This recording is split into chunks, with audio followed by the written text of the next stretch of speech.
how do we fill ourselves from the inside to find true happiness and peace? We were talking about the importance of being full from inside, not trying to fill myself with things from outside, whether it was food or alcohol or drugs or possessions or all of the materialistic things or parties or whatever it is. But I need to be full from inside, because that's the depth of fullness. The happiness that comes from the outside is both very fleeting and also very shallow. So how do we do that? How do we fill ourselves from the inside?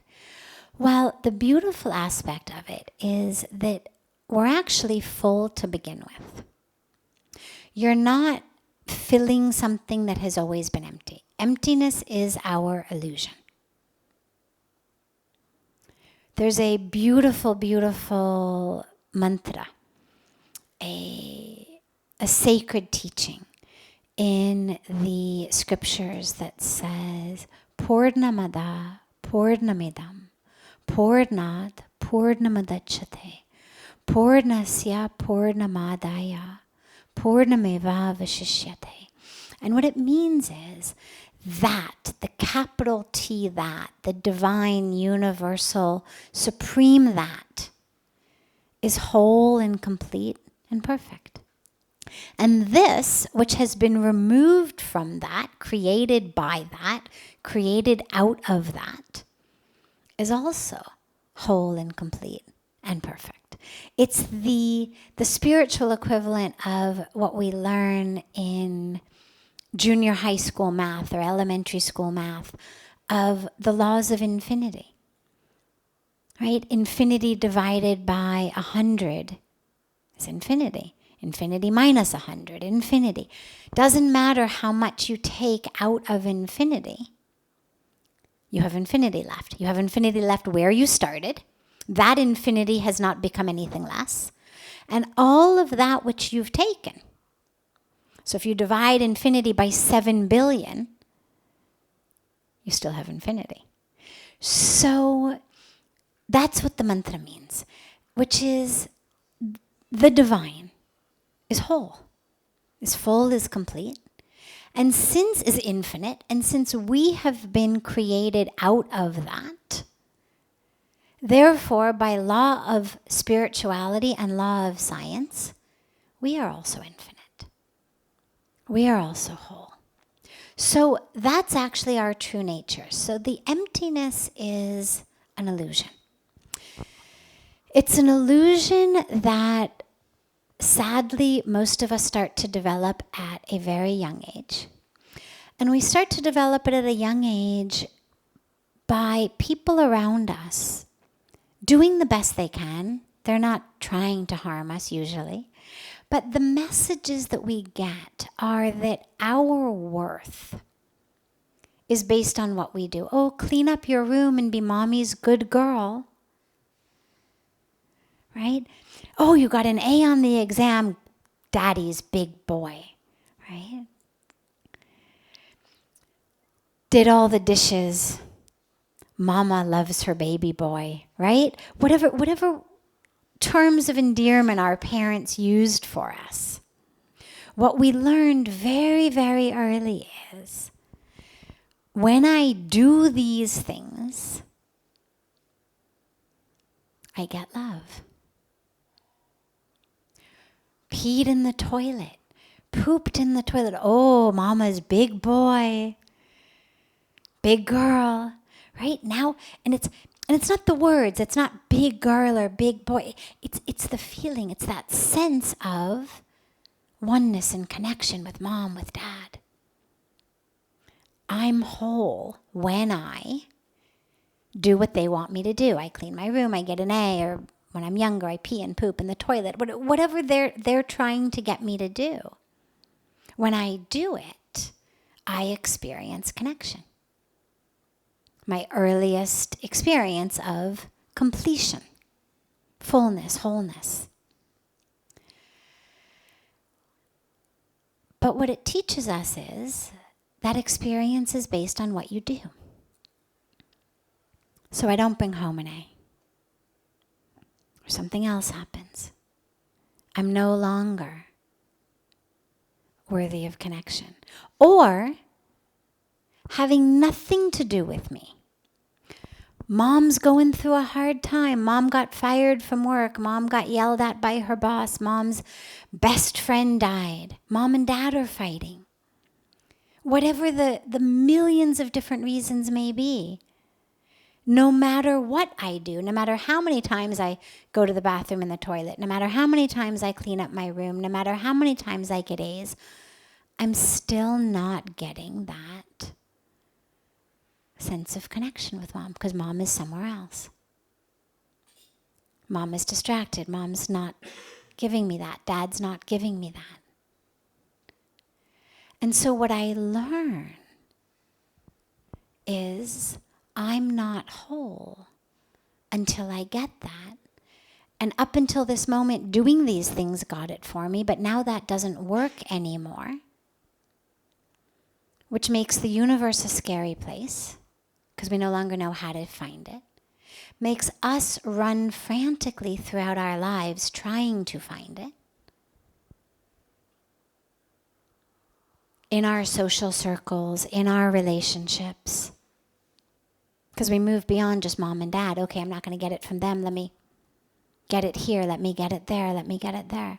And if not, well then let me get it from alcohol. Let me get it from drugs. Let me have something that gives me an experience of not feeling empty. But the whole premise is wrong. The entire drama is based on a false premise, which is that you're not whole to begin with. That what you did or do is what gives you that. No. So first we have to really, really begin by recognizing, first intellectually and then of course experientially, that there is nothing we're lacking. There are no holes in us. Sure, we've all had bad things happen.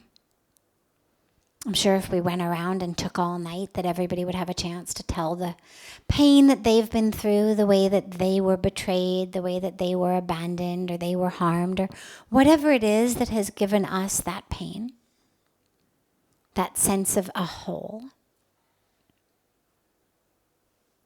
But the only reason that those things have made me feel empty is because I have lost touch with my own sense of fullness to begin with. And so it's important that we realize we're not going into a state of fullness from emptiness, but we're simply re-remembering the state of fullness that has always been there and that I've never lost. I've just turned away from it.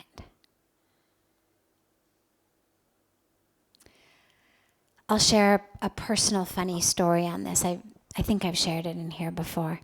But when I was 17, I went to Paris. And in Paris, we wanted to see all of the sights, of course. And one of the sights that we wanted to see was the Arc de Triomphe, which lies on the main big street of Paris, the Champs-Élysées. The Arc de Triomphe is there. And I had my map out and we were looking at the map and we're looking down the Champs-Élysées and there's no Arc de Triomphe. Now, this was in the days before mobile phones, but I literally found a payphone and I called my parents in Los Angeles from Paris and I said, I think the Arc de Triomphe has moved. True story. My mom said, probably not. And I said, no, really? She said, look at your map. I said, I'm looking at my map, and yes, we're standing on the Champs-Élysées, and I'm looking, and there's no Arc de Triomphe. So she says, well, are you sure that you're looking in the right direction? She said, maybe you've got the map upside down. At which point, of course, we realized, oh yeah, we had the map upside down, and if we turned around, there was the Arc de Triomphe just behind us on the Champs-Élysées, exactly where it was meant to be.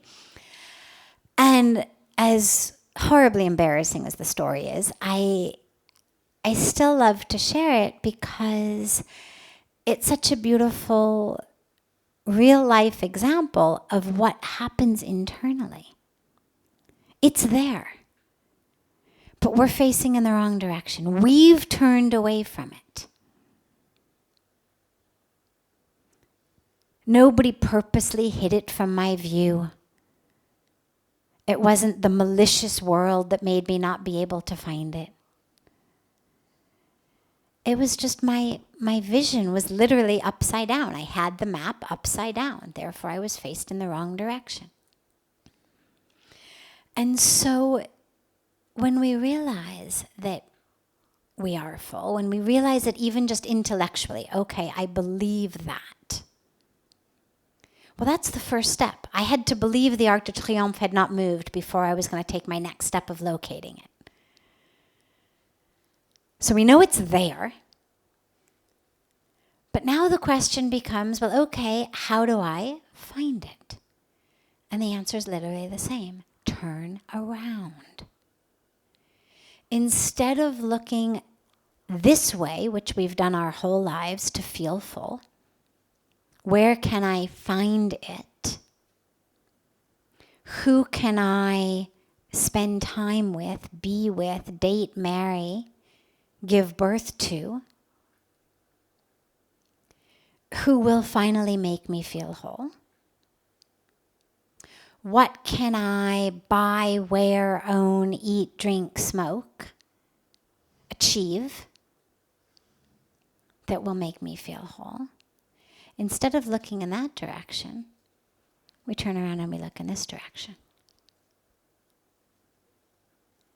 And the minute that you do that, what we realize is, I am whole. In this breath, right now. Doesn't mean I don't have goals. Doesn't mean there aren't things in the world I'd like to achieve. Doesn't mean there aren't parts of me that I'd like to work on.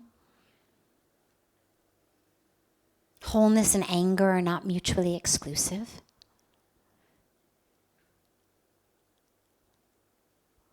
Being constantly aware of your wholeness and anger are mutually exclusive.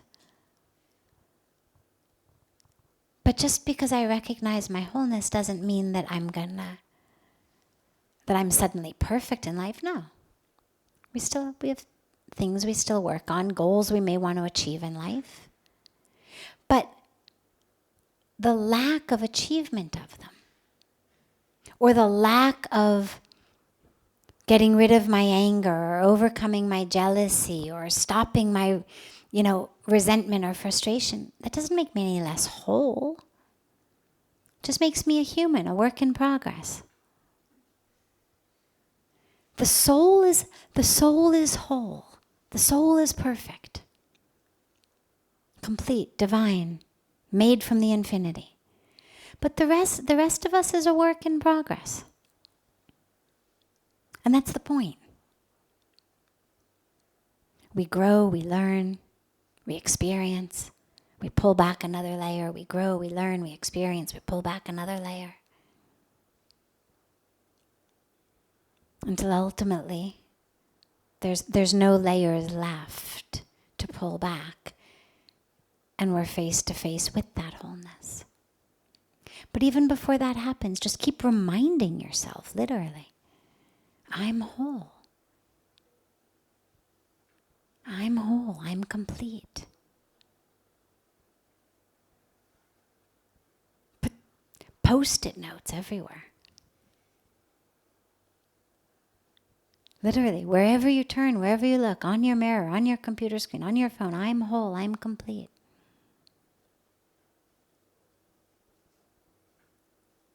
And you'll start to experience it because it's the truth of who you are. It's like if you said to me, well, how do I become a beautiful young woman? Well, I'd say to you, well, you are a beautiful young woman. Just look in the mirror. You don't need me to do anything. if you can't see that you're a beautiful young woman, either there's something wrong with your mirror or there's something wrong with your eyes.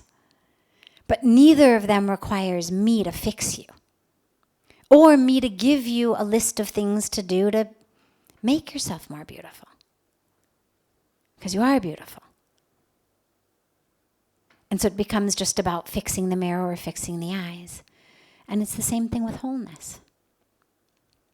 There's not a list of 10 things I can give you and say, well, do these things and you'll be whole, because you are whole. It's just remove the film, which again is all of those voices we've heard our whole lives that said, you're not good enough if you don't do this or be like that. Why can't you be like your sister, be like your brother, be like the neighbor? It's harmless enough when parents say it, they think, but the message that it gives children is, I'm not enough. I need to be more. But you already are more. And your parents were 20-somethings doing the best that they could figure out how to do at the time, but we all get that conditioning. But the minute that you really go in and witness and observe, what you'll see is there's wholeness. There's nothing needed. It's all there.